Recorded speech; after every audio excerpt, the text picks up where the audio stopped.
bringing Israel to the world.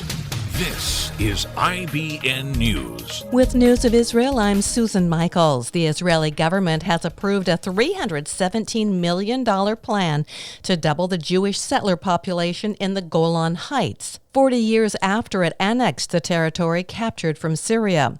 The cabinet voted in favor of the plan that aims to build 7,300 homes in the region over a 5-year period.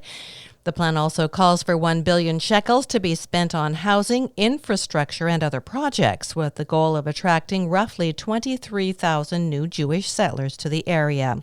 Prior to the meeting, Prime Minister Naftali Bennett said, "Our goal today is to double the population of the Golan Heights." The Prime Minister was forced to leave the meeting after his 14-year-old daughter tested positive for coronavirus, putting him into isolation. However, a vote on that program went ahead following the delay.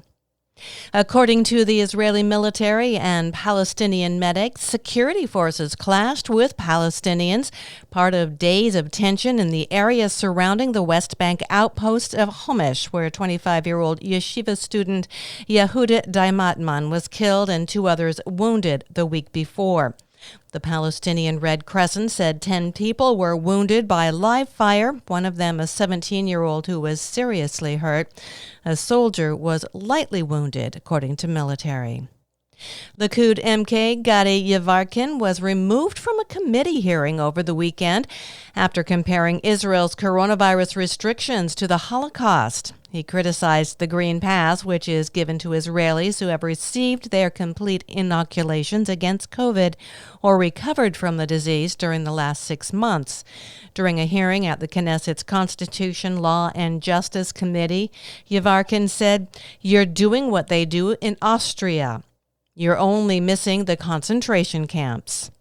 When committee chair Gilad Kariv asked him to be quiet, he continued to interrupt coronavirus czar Professor Salman Azarka until Kariv instructed him to leave. And according to the Palestinian Health Ministry, the first case of the Omicron coronavirus variant has been identified in the Gaza Strip. I'm Susan Michaels. IBN, Israel Broadcast Network.